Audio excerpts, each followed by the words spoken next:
कैसे हैं आप सभी? होप सो अच्छे ही होंगे। तो ये जो हमारी रिवीजन क्लास है, आज उसका वीक 3 है आपका। मैं आपको बता देती हूँ कि मैं क्या कराने वाली हूँ। क्लास 6 की पॉलिटी आपकी चल रही थी, तो वो आपकी कंप्लीट हो गई।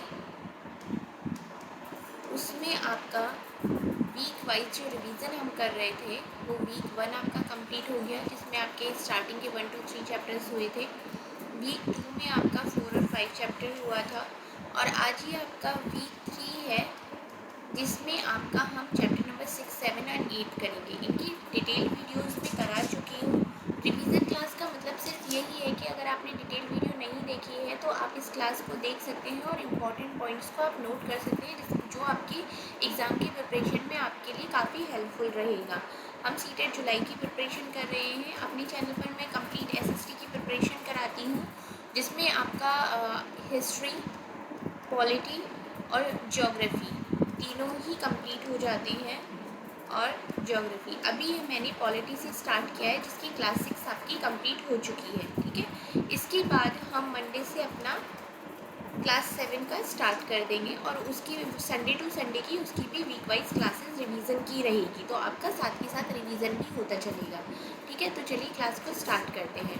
अगर देखा जाए हमने चैप्टर नंबर 6 में क्या पढ़ा था, सबसे पहले हम चैप्टर नंबर 6 की बात करते हैं। ठीक है, चैप्टर नंबर 6 का आपका नाम था नगर प्रशासन। आपका इसका नाम था नगर प्रशासन। अब आपने एक चीज़ और देखी होगी कि एनसीईआरटी की बुक्स में जितना भी कंटेंट समझाया जाता है, पढ़ाया जाता है, वो स्टोरी के थ्रू समझाया जाता है। कि कुछ बच्चे खेल रहे थे आपस में, गली में वो बैट बॉल खेल रहे थे, उनसे बॉल ऐसे लगी कि जो स्ट्रीट लाइट थी वही टूट गई। तो उनको बड़ी चिंता होने लगी कि अब हम क्या करेंगे, और इसके पैसे हमें जमा करके अपनी पॉकेट मनी से देने पड़ेंगे, बट हम ये पैसे किसे देंगे?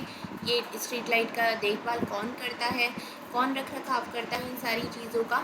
तो इस तरीके से वो सब डिस्कस कर रहे होते हैं, और एक वो यास्मीन खाला के पास जाकर पहुंच जाते हैं कि भाई आप, क्योंकि वो इसी में नगर प्रशासन में कार्यरत थी, रिटायरमेंट उनका हो चुका था, तो उनको लगा कि वो हमारे सारे क्वेश्चंस का जवाब दे देंगे। तो इस वजह से वो सारे बच्चे वहाँ चले जा रहे हैं। अब जैसे अगर नगर निगम के बारे में जाना जाता है, तो नगर निगम के बहुत सारे काम होते हैं। अगर हम बात करते हैं नगर निगम के बारे में, तो आपने भी देखा होगा कि नगर निगम की क्या क्या होती है। ये एक बहुत बड़ी संस्था होती है एक तरीके से देखा जाए तो, और पूरे शहर की बहुत सारी चीज़ों की देखभाल करना, रख रखाव करना, ये सारा काम इन्हीं का होता है। जैसे कि इसमें अगर हम नगर निगम के काम देखते हैं तो इसमें आ जाता है जैसे कि सड़कों पर रोशनी की व्यवस्था करना। ठीक है, सड़कों पर रोशनी की व्यवस्था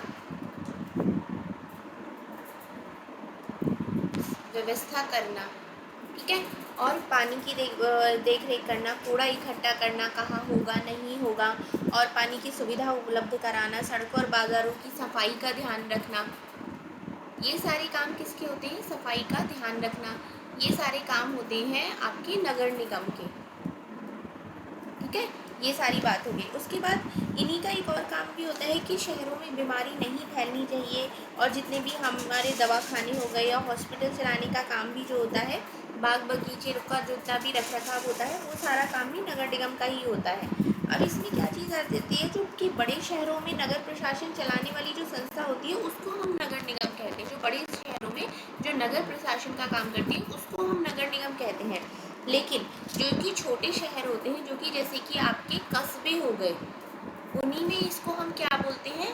नगर पालिका के नाम से हम इसको जानते हैं। ठीक है, वहाँ पर ये कस्बों में किस नाम से ये काम करती है? ये होती है नगर पालिका के नाम से। अब इसमें एक और बहुत बड़ी चीज़ आ जाती है, जैसे कि मैं आपको, अब आप ये सोचेंगे कि इतना बड़ा शहर है, उस इतने बड़े शहर में काम कैसे होता होगा।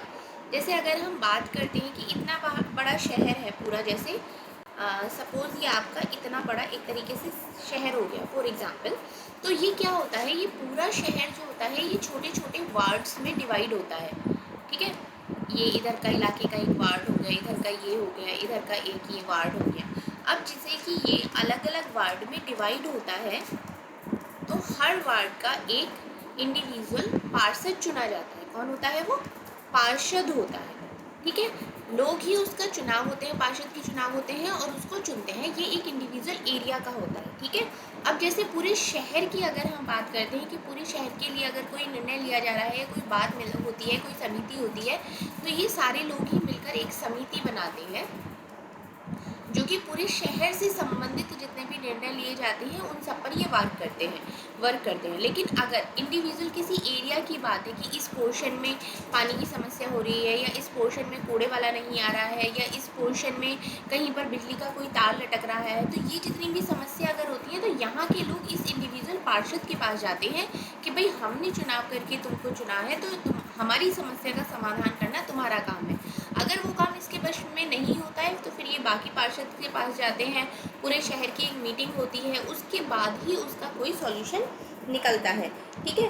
अब ये क्या होता है कि ये सब मिलकर ही, ये सारे इंडिविजुअल पार्षद मिलकर ही समिति में बजट भी बनाते हैं और उस बजट के अनुसार ही सबको इंडिविजुअल पैसा भी मिलता है अपने अपने वार्ड की देखभाल करने के लिए, ठीक है। अब इसमें ये सुरक्षा का भी ध्यान रखते हैं, अपना सुरक्षा संबंधी हो गई, स्वच्छता से संबंधित बहुत ज़्यादा ध्यान रखा जाता है। अब अगर हम बात करते हैं कि स्वच्छ भारत अभियान, ये एक इम्पॉर्टेंट क्वेश्चन आपका बन जाता है।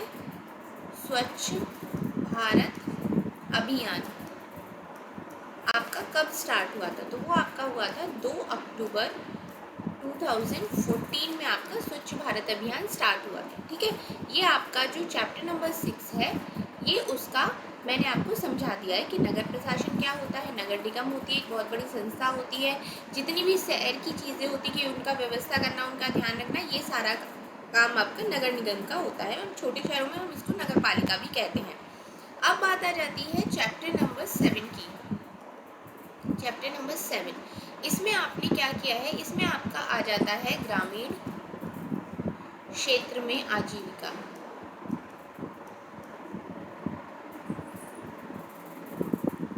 ग्रामीण क्षेत्र में आजीविका, अब इसका मतलब क्या होता है? इस पूरे चैप्टर में आपने समझा था कि जो गांव के लोग होते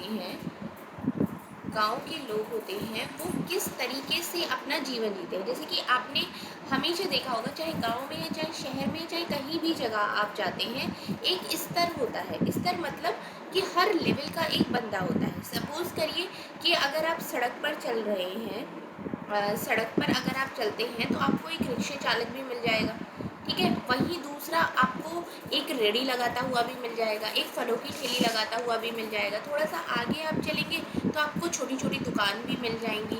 उससे आप आगे चलेंगे, मेन बाज़ार में जाएंगे तो आपको और बड़ी बड़ी दुकानें मिल जाएंगी। तो ये सारी चीज़ें आप देखें। अगर हम गाँव के लोगों की बात करते हैं तो कुछ लोग ऐसे होते हैं जो कि मजदूरी करते हैं, दूसरों के खेतों में काम करते हैं हर दिन के हिसाब से। क्या आप एक दिन में आपको 20 रुपये मजदूरी के मिलेंगे, या एक दिन में आपको 100 रुपये मजदूरी के हिसाब से काम मिलेगा, ठीक है।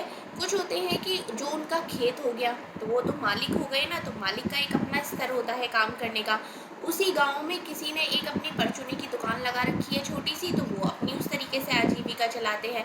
कोई है कि क्योंकि जो खेत में जो काम होता है वो एक समय पर ही होता है, पूरे साल तो खेत में काम नहीं होता। तो जितने महीने खेत में काम होता है वो उतने महीनों में वहाँ पर काम करते हैं, और बाकी के जो महीने होते हैं उसमें कुछ और छोटा मोटा काम देखते हैं। तो इस तरीके से हर कोई इंसान एक अपने स्तर पर काम करता है और अपनी आजीविका को चलाता है। कुछ लोग होते हैं जिनकी 10 रुपये दिन की ही इनकम होती है, जो अपना पेट बड़ी मुश्किल से भर पाते हैं। कुछ लोग होते हैं जिनको 150 रुपये भी रोज़ के मिल जाते हैं। तो हर किसी एक अलग तरीके का होता है। मेरा मानना ये होता है कि चाहे वो एक चपरासी हो, चाहे वो किसी कंपनी का मालिक हो, आपके मन में दोनों के लिए इज्जत बराबर होनी चाहिए। क्यों मैं इसलिए ऐसा कह रही हूँ, क्योंकि वो भी अपनी एक दिन की नौकरी कर रहा है, उसके लिए भी वो उसकी जॉब है, जैसे कि दूसरी कंपनी में काम करने वाले एक जॉब होती है। क्योंकि हम लोग क्या करते हैं, जो बड़ा काम करता है ना उसकी तो हम रिस्पेक्ट बहुत करते हैं, लेकिन जो छोटा काम करता है उसको तो ऐसे ही टरका देते हैं। ऐसा नहीं होना चाहिए। हर किसी की एक अपना एक काम होता है और उसकी एक इज्जत है और उसकी एक पहचान है। तो हमें कोशिश करनी चाहिए कि हम हर किसी को बराबर एक रिस्पेक्ट दें, ठीक है। ये आपका एक पॉइंट हो जाता है। दूसरा आपका इसमें जो नेक्स्ट चैप्टर आ जाता है वो है आपका चैप्टर नंबर 8, जो कि आपका लास्ट चैप्टर है, ठीक है। ये हमने गांव में समझा कि गांव गांव में आजीविका किस तरीके से होती है, यहाँ पर आती है आपकी शहरी जीवन की आजीविका।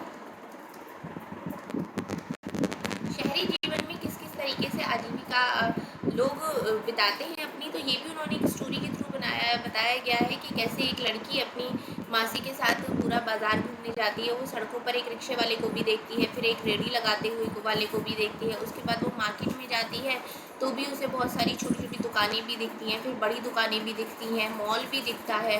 दूसरा, फैक्ट्री में जाती है तो वहाँ पर किस तरीके से काम होता है, दिन के हिसाब से किस तरीके से काम करते हैं। 280 रुपये दिन के मिलते हैं, अगर आप ओवर टाइम करते हैं तो उसके आपको 100 रुपये एक्स्ट्रा मिल जाते हैं, ठीक है। दूसरा एक तरीका ये भी होता है कि अलग अलग लोग अपनी दुकानें भी लगा देते हैं, ठीक है, उसके हिसाब से भी काम करते हैं। कुछ लोग अच्छी कंपनी में काम करते हैं जिनको उनका क्या होता है, उनका PF भी कटता रहता है। जैसे कि आप बाद में, जैसे हम गवर्नमेंट जॉब में आपको पेंशन मिलती है ना, उसी तरीके से प्राइवेट में भी बहुत सारी फैसिलिटीज़ आजकल ऐसी आने लगी हैं कि आपका मंथली बेसिस पर आपके पैसे कटने लगे और बाद में आपको जब आपका रिटायरमेंट होता है या जब आप कंपनी स्विच करते हैं कहीं दूसरी जगह पर, तो आपको एक फ़िक्स अमाउंट जो आपका जुड़ा है वो आपको वो दे देते हैं। तो हर तरीके की फैसिलिटी होती है और हर तरीके का ही एक व्यक्ति होता है और हर किसी के जीवन जीने का एक तरीका होता है। लेकिन कहने का मतलब सिर्फ यही बनता है कि हर किसी की एक अपनी सेल्फ रिस्पेक्ट होती है और हमें हर किसी इंसान को इज्जत देनी चाहिए, चाहे वो एक रिक्शा चलाने वाला हो, चाहे कोई कूड़ा उठाने वाला है, चाहे कोई किसी कंपनी का मैनेजर है। तो इसी के साथ ही आपका क्लास 6 कंप्लीट होता है, ठीक है। अब हम क्लास 7 अपनी स्टार्ट करेंगे। आपका सिलेबस पूरा टाइम पे कंप्लीट भी हो जाएगा, आपके सारे PYQs भी हो जाएंगे और आप वीडियोस को एक एक बार भी देखते हैं ना, सीरियस हैं आप अपने इस जुलाई वाले एग्ज़ाम को क्लियर करने के लिए, तो आप चैनल के साथ जुड़ सकते हैं और डेफिनेटली आपका एग्ज़ाम ज़रूर से क्लियर होगा। All the very best to you. मिलते हैं अपनी क्लास 7 से जब वीडियो स्टार्ट करते हैं उसमें। Thank you so much.